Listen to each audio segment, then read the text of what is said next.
I first want to offer my condolences to Eugene and to all of Father Bill's family.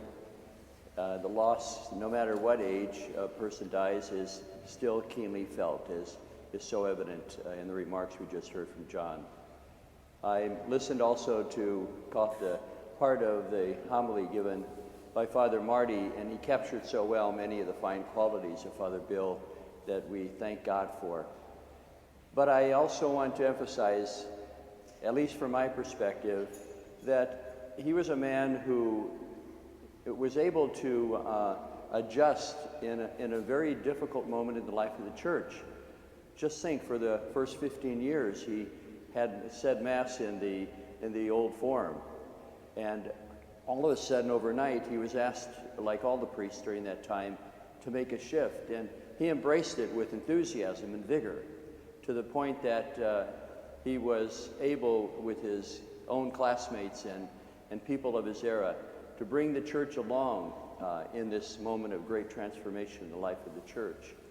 And I think that's important for all of us to recognize and honor.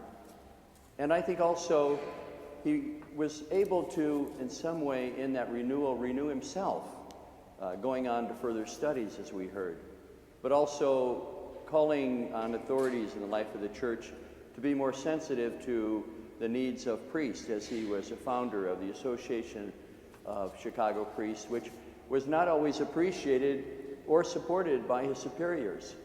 You know, sometimes we're slow in the uptake. Or, as to use a basketball figure, we don't get it on the first bounce. But nonetheless, he continued. And so today we will commend to the Lord this good and faithful servant, and that is our hope as we come here today. But there's another kind of hope, and it occurs to me that it's on full display here. And it's the hope that his life, in fact, has influenced so many people in your own family, to the point where I heard the petitions that were offered here today of praying for a love of the church, but also that the church continue to be transformed in its outreach to those who are in need, to make sure that we have inclusion in the life of the church. The values that he espoused, they live on in your family and live on in the life of the church.